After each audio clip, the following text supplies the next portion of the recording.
ఇస్తారని చెప్పి పిలిపిస్తే మేము కుటుంబ సమేతంగా 2013లో ఢిల్లీకి వెళ్ళడం జరిగింది అధ్యక్ష. కానీ వెళ్ళిన తర్వాత 2 నెలలు కూడా దాదాపుగా కనీసం కాంగ్రెస్ పార్టీలో పెద్ద నాయకులు కానీ చిన్న నాయకులు కానీ ఎవరు పలకరించిన పాపన పోలేదు అధ్యక్ష. ఆనాడు ఈ ఘట్టం నేను ఈ హౌస్లో రికార్డ్ కావాలని చెప్తా ఉన్నా అధ్యక్ష. ఎందుకంటే ఇవాళ అనేక మంది తెలంగాణ ఉద్యమంతో సంబంధం ఉన్నవాళ్ళు లేని వాళ్ళు కొత్తగా రాజకీయాల్లోకి వస్తున్నటువంటి వాళ్ళు కూడా తెలంగాణ ఉద్యమంలో మీ పాత్ర ఏంటి అని మాట్లాడుతున్నటువంటి సందర్భంలో గల్లీలో కొట్లాడటమే కాదు ఢిల్లీలో లాబియింగ్లో కూడా నా పాత్ర ఉందని చెప్పడానికే హౌస్లో ఈ మాట చెప్తా ఉన్నాను అధ్యక్ష. అయితే 2013 అధ్యక్ష జూలై ఆగస్ట్ టైంలో మరి అక్కడే ఉన్నాము, ఎక్కడ కూడా కదలిక లేదు.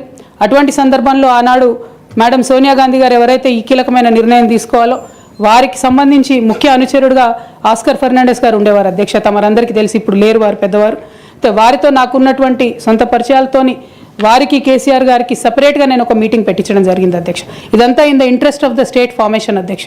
ఆ తర్వాత సోనియా గాంధీ గారు ఇంటర్ఫియర్ అయ్యి ఒకటే రోజులో అధ్యక్ష 7 నుంచి 8 సార్లు కమ్యూనికేట్ అయ్యి మాట్లాడి ఆ తర్వాత తెలంగాణ సాధన అనేటటువంటి అంశం ముందుకెళ్ళింది అధ్యక్ష. ఆ విషయం తమరికి కూడా తెలుసు అధ్యక్ష. 2013 ఆగస్టు సెప్టెంబర్ నుంచి మొదలు పెడితే 2014లో తెలంగాణ బిల్లు పాస్ అయ్యేంత వరకు కూడా మనందరం కూడా నిప్పుల కుంపటి మీద కూర్చున్నాం అధ్యక్ష. ఏ క్షణంలో ఏ ఆంధ్ర లాబీయిస్టులు వచ్చి ఇది చెడగొడతారో, ఏ క్షణంలో తెలంగాణ రాకుండా పోతుందో అని అందరం కూడా ఏమంటారు దీపపు చుట్టూ చేయబెట్టిన కాపాడుకున్నట్టు మనందరం కూడా ప్రయత్నం చేసినాం అధ్యక్ష. అందులో నా పాత్ర కూడా కొంత ఉంది అని చెప్పడానికే ఈ విషయాన్ని నేను చెప్తా ఉన్నాను అధ్యక్ష.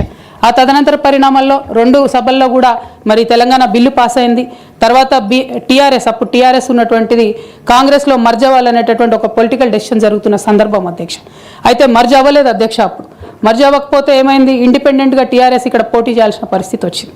వాస్తవానికి అధ్యక్ష ఏ మహిళ అయినా కూడా ఒక కెరీర్ ఎంచుకునే ముందు, ఒక ఉద్యోగం చేసే ముందు తన కుటుంబం ఏంటి, కుటుంబ పరిస్థితి ఏంటి, రేపు పొద్దున్న నేను ఈ ఉద్యోగం చేస్తే నా పిల్లలకు సమయం ఇవ్వగలుగుతానా, కుటుంబ వ్యవహారాలకు సమయం ఇవ్వగలుగుతానా అని ఆలోచించుకుంటారు అధ్యక్ష. నేను కూడా ఉద్యమంలోకి వచ్చే ముందు 3 నుంచి 4 నెలలు చాలా సుదీర్ఘంగా ఆలోచించి నా జీవిత భాగస్వామితో చర్చించిన తర్వాతనే నేను ఉద్యమంలోకి రావడం జరిగింది అధ్యక్ష. అయితే ఈ విషయం ఇప్పుడు ఎందుకు చెప్పాల్సి వస్తుందంటే అధ్యక్ష, నేను ఎప్పుడైనా కూడా మన తెలంగాణ నుంచి ఒక ఇంటర్నేషనల్ స్థాయి ఎన్జిఓ నడపాలనుకున్నాను అధ్యక్ష. నేను పాలిటిక్స్లోకి వస్తానని అనుకోలేదు.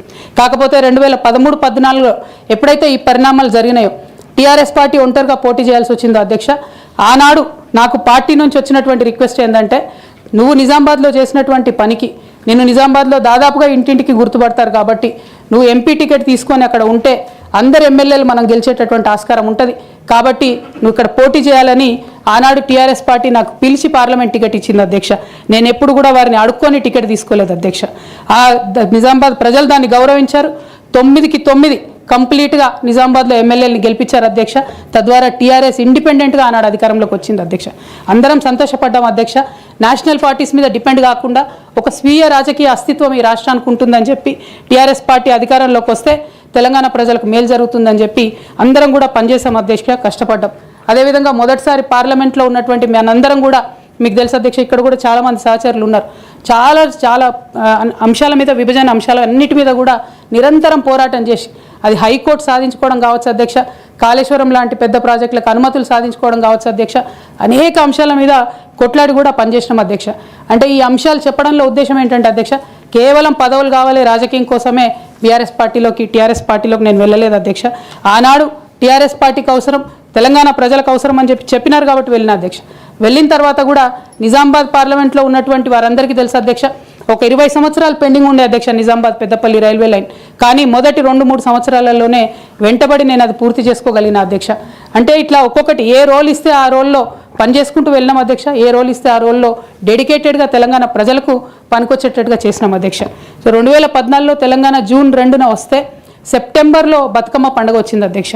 నేను అంతకుముందు తెలంగాణ జాగృతి నుంచి దాదాపుగా 8-9 సంవత్సరాల నుంచి కంటిన్యూస్గా బతుకమ్మ పేరుతోని